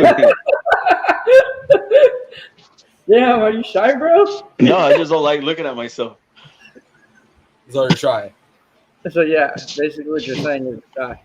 Whatever. I just I'm sorry, bro. I'm horrible. I'm just like, you know why he's doing it though? Because they said I wouldn't wear this Band-Aid right here, and I got it on. That's funny. You did say you were gonna do it. You really did do it too. That's funny. That is funny. Oh man, dude. But yeah, so that's exactly what I wanted to do, and everybody's like, "That's a good idea." And like we dropped a couple of ideas too, and like those have been taken already because you know we say them out loud instead of keeping them behind doors. But I don't know. I say things out loud. I think it comes down to someone committing themselves enough to do it. Who pulls the trigger first? I mean, that's it. Yeah, I get you. But yeah, I don't know, man. And like, I don't know. Like every time we do an episode 2, everybody gets like, we get all excited, we get into it, and then it goes down to like their feelings, and then it goes back up. Like that happened with MJ. That happened with Holly. We got into our feelings. It happened to a lot of people actually. I don't know what feelings are. I'm sorry. Yeah. Wait, no, I know what they are. My bad. I don't know what you mean by that. My bad. I'm horrible at what is it? My mom said I lack sympathy or something like that, or empathy. Some Yeah, shit. it's empathy. Yeah, empathy. I forgot to buy that while I was at the grocery store, but yeah. Oh my god. What is it like? I never mind. Yeah, forget it. All right, Josh, I got a wrap-up question for you, and then I think Chris might have one. Depends on the day.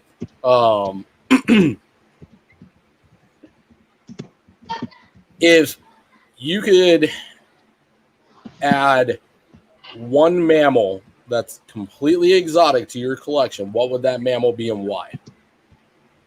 One mammal? And it has to be exotic.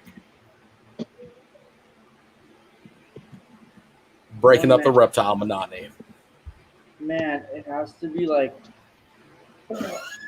a bird's a mammal, right? No, no, because it doesn't have fur. Hold on, time out. Bird's a mammal as long as it has lungs, bro. You say as long as they have lungs? Yeah. Reptiles have lungs. Bro, Chris, your intelligence is showing. Stop. No. Reptiles classified as reptiles because it has scales. Are they animalia? No, they're reptiles. They have scales. Reptilia? What is? Okay, never mind. Anything with a mammal has feathers. Put the shovel down. I can't. Just stop. Put the shovel down, bro. Stop. Just set it aside. Put it back in the closet. Reptiles are not mammals. Are they? I don't know anymore, bro. Now I'm confused. No, reptiles are not mammals because they're cold-blooded. What makes a mammal is that it has I could be wrong here, but it has fur and it's warm-blooded. Birds are not mammals. You know what I'd go with? I'd go with a fucking platypus. How's a bird not a mammal? I'd go with a platypus. Yes. Because they're the only egg-laying mammal. That's a pretty fucking cool thing. And I'm already good with eggs, so I can incubate it. So I can create like an army. Well, I guess they're not mammals. I could create an army of platypus and then call it like the platypi army or something. And then like, I don't know, man. It would just be great. So yeah, Go get your Capri Sun down. Oh man, yeah. So it would be a platypus. Yep, there we go. I was supposed to know where she gets pickle beer. Okay, fuck yeah. Do you know where I actually learned about Target? platypuses? That's Real where I got quick, it from. now that you brought them up. He said Target. Perry the platypus from Disney Channel. Fuck yes, Phineas and Ferb, bro. Phineas and Ferb. Oh yeah, that's what it is. I just remember his name, Perry. Perry the platypus. Yeah. Oh, that's fucking awesome, dude. This has been like one of the best episodes we've had as far as like comedy and entertainment goes. This has been fucking great, man.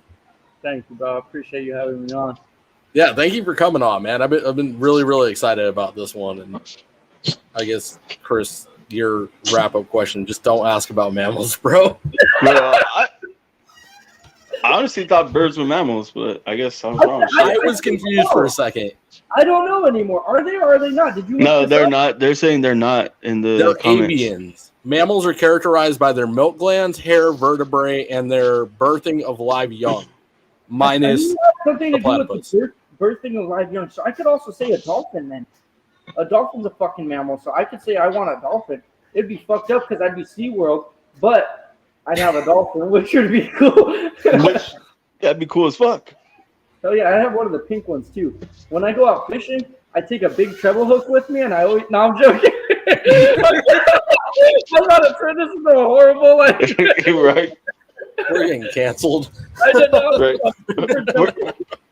Don't watch this episode. We're getting canceled. I always bring an extra rod with me. And it's specifically for the porpoises. No, I was like, damn, bro. I was like, I don't know, man. I haven't. I'm joking. I'm not Japan. Okay, go ahead. So. Oh, okay. So my question is. Hold on. Okay, I was just gonna ask this one then. Fuck it. So this question is: so if you could change one thing in this hobby/industry, what would it be and why? Like negativity, husbandry, anything, man. Could be anything. Anything's on the table.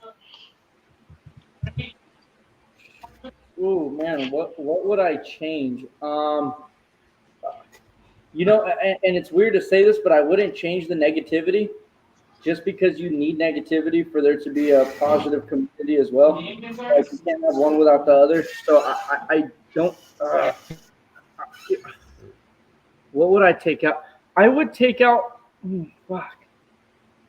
Are you? Oh, man. As a breeder, I want to take out the people who just destroy markets. Like they just undercut markets so hard that it gets destroyed. But at the same time, you kind of need those. What would I change? Damn, dude. What would I fucking change? I don't know what I would change. I'd probably no, I like the toxic people. They're the reasons I laugh myself to sleep sometimes. And I'm toxic people. What the fuck? Okay.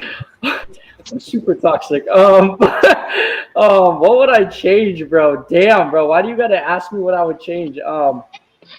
I don't know. That's always my wrap-up question. It's always at the end. Everybody always gets like you right now. I would change the amount of people that run their mouths so that they would actually do something about it. No,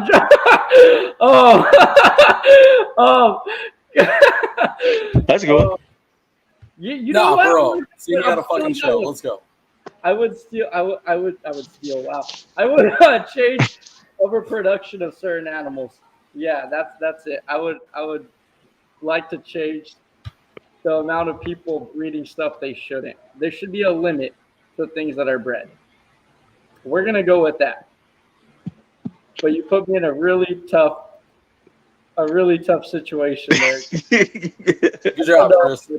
You know what? I probably would just change the amount of people that run their mouths and do nothing about it. Because I want to see more people do something about it.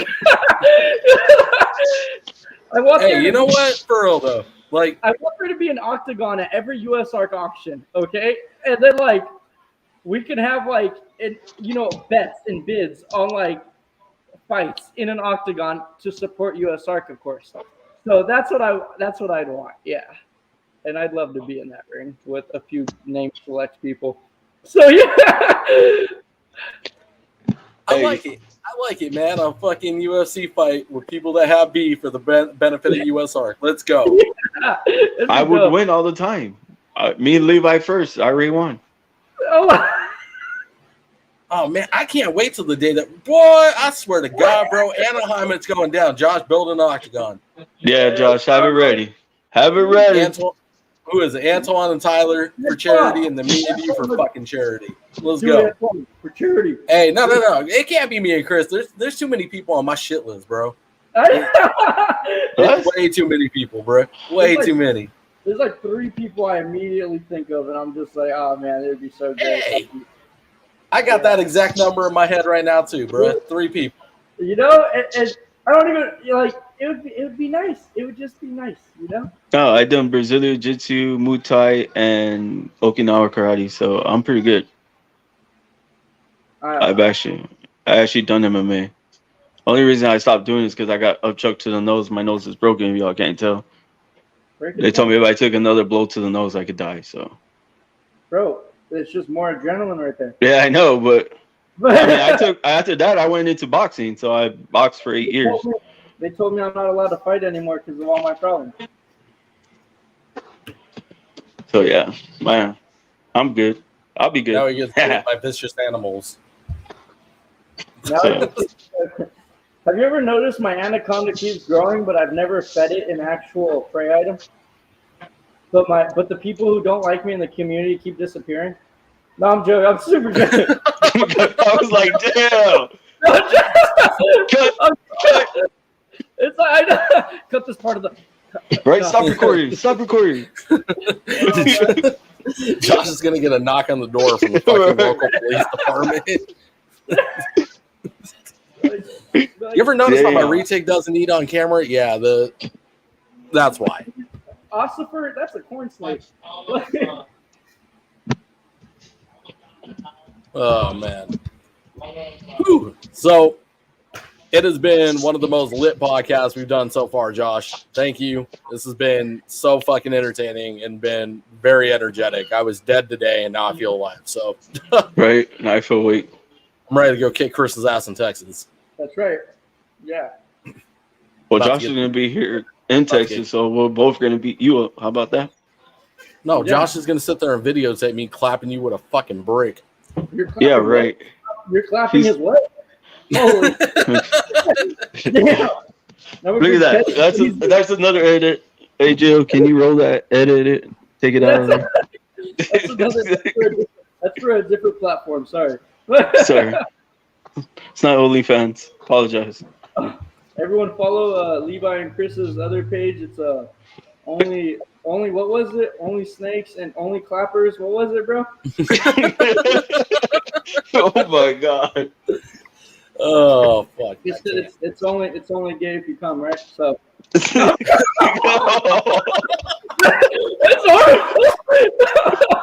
Oh man, that's oh my god. He says only gay if you come. Oh my god. canceled. I'm done. Yeah. Right, I'm done. Drop the mic. Drop.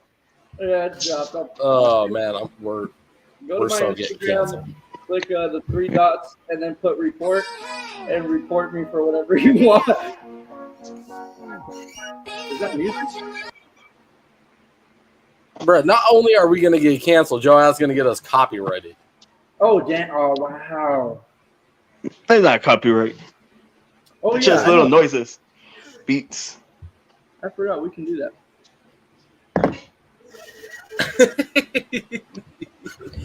All right, Josh. Yeah. Plug yourself real quick. Where can people find you?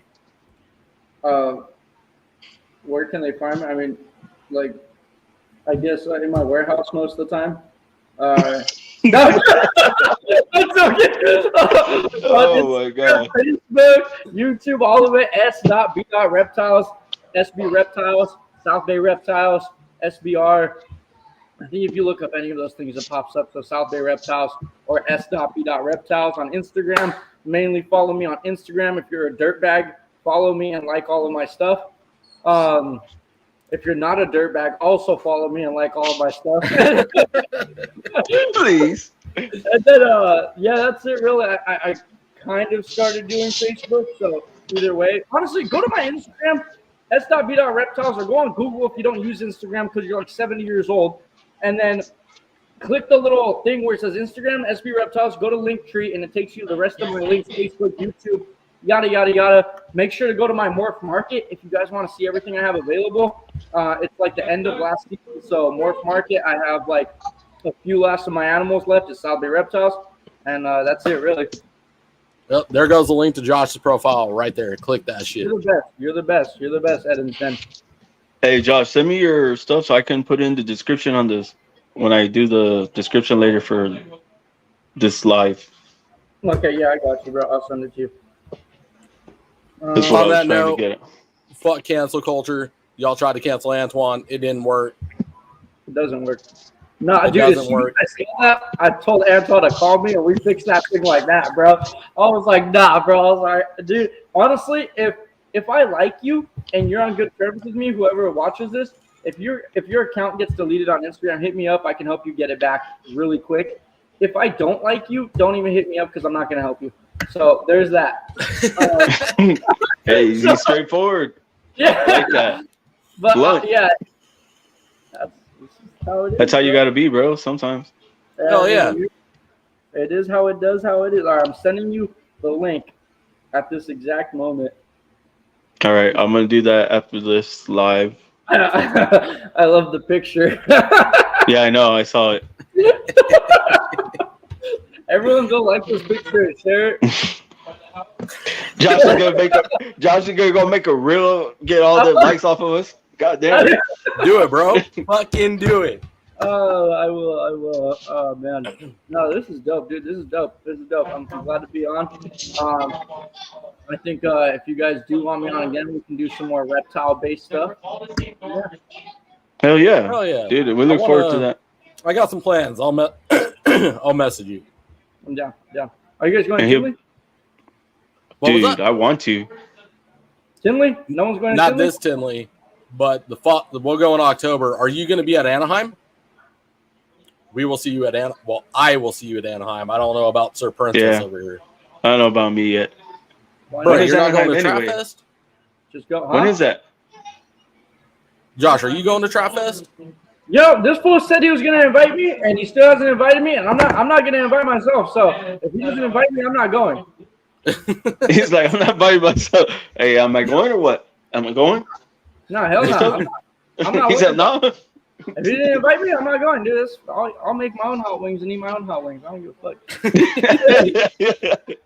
I'll get drunk by myself and go over there and cry and be like, damn. For sure, I will be. What do I do? I will be at Anaheim. We will link up there. That will be fucking badass. Chris is gay. I'm gonna stay in Texas. Nah, bro. All the cool kids are going to Anaheim. It's true. It's true. You didn't catch me out there. I should be getting down with like 3 people that day. So Oh, yeah. Oh shit! Adler said you can be his +1. damn. Josh, you Ooh, +1. To what? To what? for Trap Fest. To Trap Fest. No, I'm not. If he doesn't invite me, I'm not going, bro. God damn. I'm like a stubborn little fucking koi fish. Like, you ever seen a koi fish that's stubborn? No, No, I'm just neither have I. I was just wondering. But Oh my god. Bro, he was talking like he had, you I know, was dude. gonna, like give you a whole analogy to a koi fish being stubborn or something. No, absolutely not. I have nothing to say about koi fish. But yeah, no, I'm stubborn, bro. I'm Salvadorian, bro. The sky's purple. The sky's purple. Okay. If you don't invite me, it's not happening. We're cool too. We're cool. MJ and I. And he was like, "Oh, I'm gonna invite you. I'm gonna invite." Fucking heard crickets in the background, so I was like, "All right, cool." I'm about to make my own trap fest. No, Bro, I'm he joking. invited me. I already got my invite. Fuck you. Don't talk to me. are you coming? I'm gonna have to because I told him I'd be there. That's funny. Clown. Yeah, but regardless, I will be at Anaheim for sure this year. I keep fucking promise I'm going to the state of the forbidden, but I will do it. I don't like leaving the United States, Josh. I'm sorry. What? I don't like leaving the U.S., bro. California doesn't count as a part of the United States. You guys are a foreign fucking country. I thought you were serious for a second. I was like, bro, what the fuck? I was like, after the mammal conversation, no, you definitely had some ground to stand on. I get it. Like, we lost some brain cells today, but not that many. Like, damn. You ain't lying, bro. You ain't lying. Oh man. All right, Josh, it's been real. I'll hit you up on Instagram, bro. We'll set some shit up. We'll link up in Anaheim. Have fun at Tinley. To everyone, we say hi. Yeah. For real. I'm out for real. All right, Chris, take us out. All right, guys. We're going to shout out to sponsors real quick. We got Reptile Crew. If you don't have their merch, go get their merch. Legit badass. And then we got C&B Reptiles. The one, the only selected bred captive shop in Arizona. Those are both the homies. Wow. Yeah, and then we got KC Reptile Lab for substrate. I got the substrate from Claudio, who's over there at KC Reptile Lab. We do have a code, Sexin and Flexin. You type in Flexin, you get 15% off. Right? He's doing the face, bro. On that note, Josh, appreciate you being on. And to everybody that's watching, we love you guys. Y'all be good, stay positive, lift anybody up that, you see anybody down, lift them up. And do what we do. We spread positivity. On that note, you got anything else to say? Nope. We out. We out? We out. All right, guys, we out. Bro, we've been out. Y'all have a good night. Love you. We out. Been out for 10 minutes. Well, push the fucking button, bro. Fuck. I got to do everything down.